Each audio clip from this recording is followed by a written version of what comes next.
ഒരുപാട് വിമാന കഥകൾ നമ്മൾ കേട്ടിട്ടുണ്ട്. വിമാന ദുരന്തങ്ങൾ, ദൈവത്തിന്റെ കയ്യൊപ്പ് പോലെ അപകടത്തിൽ നിന്നും രക്ഷപ്പെട്ട വിമാനങ്ങൾ, ഭൂലോകത്തിൽ നിന്നും മാഞ്ഞുപോയവ, അങ്ങനെ ഒട്ടനവധി വിമാന കഥകൾ.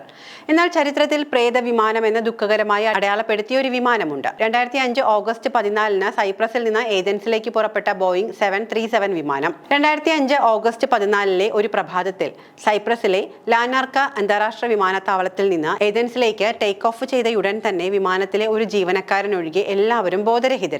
പിന്നീട് വിമാനം പൂർണ്ണമായും ഓട്ടോ പൈലറ്റ് സംവിധാനത്തിൽ നിയന്ത്രണമില്ലാതെ പറന്നു. ഏതാനും മണിക്കൂറുകൾക്ക് ശേഷം ഇന്ധനം തീർന്ന ഏതൻസിന് വടക്കുള്ള ഗ്രമാറ്റിക്കോ ഗ്രാമത്തിന് സമീപമുള്ള ഒരു കുന്നിലേക്ക് ബോയിങ് 737 വിമാനം ഇടിച്ചിറങ്ങി. അതിലുണ്ടായിരുന്ന മുഴുവൻ യാത്രക്കാരും ജീവനക്കാരും ദാരുണമായി മരണപ്പെട്ടു. സൈപ്രസിലെ ലാനാർക്ക അന്താരാഷ്ട്ര വിമാനത്താവളത്തിൽ നിന്ന് ഏതൻസിലേക്കുള്ള ഒരു സാധാരണ യാത്രാ വിമാനം എന്ന നിലയിൽ തുടങ്ങിയ ഫ്ലൈറ്റ് നമ്പർ 522 വ്യോമയാന ചരിത്രത്തിലെ ഏറ്റവും ഭീകരമായ ദുരന്തങ്ങളിലൊന്നായി പരിണമിച്ചു. പ്രാദേശിക സമയം രാവിലെ 9:07 യാത്ര ആരംഭിച്ച ഈ വിമാനത്തിൽ പറന്നുയർന്നതിന് തൊട്ടു പിന്നാലെ എയർ കണ്ടീഷനിംഗ് സംവിധാനത്തിൽ ഒരു തകരാർ ജീവനക്കാരൻ റിപ്പോർട്ട് ചെയ്തു.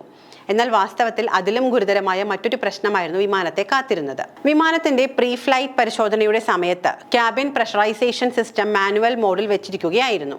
വിമാനം ഉയരങ്ങളിലേക്ക് കുതിച്ചുയർന്നതോടെ വിമാനത്തിനുള്ളിലെ ഓക്സിജന്റെ അളവ് ക്രമാതീതമായി കുറഞ്ഞു. ഇത് വിമാനത്തിലെ മുഴുവൻ യാത്രക്കാർക്കും ജീവനക്കാർക്കും ഹൈപ്പോസ്കിയ എന്ന മാരകമായ അവസ്ഥയിലേക്ക് നയിച്ചു. തലച്ചോറിന് ആവശ്യത്തിന് ഓക്സിജൻ ലഭിക്കാത്ത ഒരവസ്ഥ. വളരെ പെട്ടെന്ന് തന്നെ പൈലറ്റുമാർക്കും യാത്രക്കാർക്കും ബോധം നഷ്ടപ്പെട്ടു. ഈ സമയം വിമാനം ഏകദേശം 24,000 അടി ഉയരത്തിലായിരുന്നു. ലക്ഷ്യസ്ഥാനമായ ഏതൻസിന് മുകളിൽ എത്തിയ വിമാനം നിയന്ത്രണമില്ലാതെ വട്ടമിട്ട് പറന്നു. അടുത്ത 2 മണിക്കൂറോളം ഇത് ആകാശത്തിൽ തുടരുകയും ചെയ്തു. വിമാനവുമായുള്ള റേഡിയോ ബന്ധം നഷ്ടപ്പെട്ടതോടെ എയർപോർട്ട് അധികൃതർ അസ്വസ്ഥരായി. ഉടൻ തന്നെ എന്താണ് സംഭവിക്കുന്നത് എന്ന് അന്വേഷിക്കാൻ ഗ്രീക്ക് വ്യോമസേന 2 യുദ്ധവിമാനങ്ങളെ അയച്ചു. ഏതൻസിന് സമീപം വിമാനം കണ്ടെത്തിയ ഫൈറ്റർ പൈലറ്റുമാർ കണ്ട കാഴ്ച അങ്ങേയറ്റം ഭയാനകമായിരുന്നു. വിമാനത്തിന്റെ ക്യാപ്റ്റൻ ഇരുന്ന സീറ്റ് ഒഴിഞ്ഞു കിടക്കുകയായിരുന്നു. സഹ പൈലറ്റ് ആകട്ടെ കൺട്രോൾ സിസ്റ്റത്തിന് മുകളിലേക്ക് ചരിഞ്ഞ നിലയിലായിരുന്നു.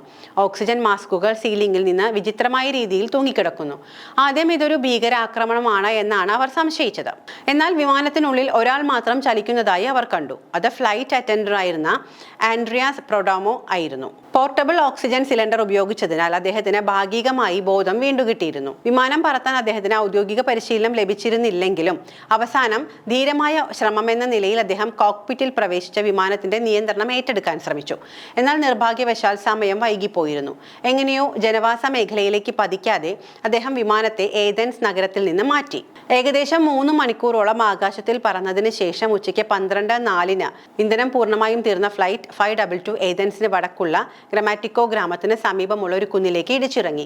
ഈ ദാരുണമായ അപകടത്തിൽ വിമാനത്തിലെ 115 യാത്രക്കാരും 6 ജീവനക്കാരും തൽക്ഷണം മരിച്ചു.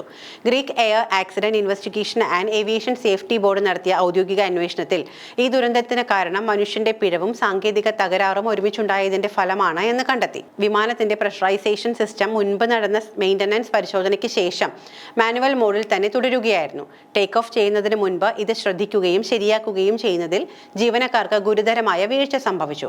ഈ വിമാനത്തിലെ മിക്ക യാത്രക്കാരും സൈപ്രസിൽ നിന്നുള്ളവരായിരുന്നു. അവധിക്കാലം ആഘോഷിക്കാൻ പോവുകയായിരുന്ന 91 പേരിൽ കുട്ടികളും കുടുംബങ്ങളും ഉൾപ്പെടുന്നു. ഈ ദുരന്തം വ്യോമയാന ചരിത്രത്തിലെ ഒരു കറുത്ത അധ്യായമായി ഇന്നും ഓർമ്മിക്കപ്പെടുന്നു.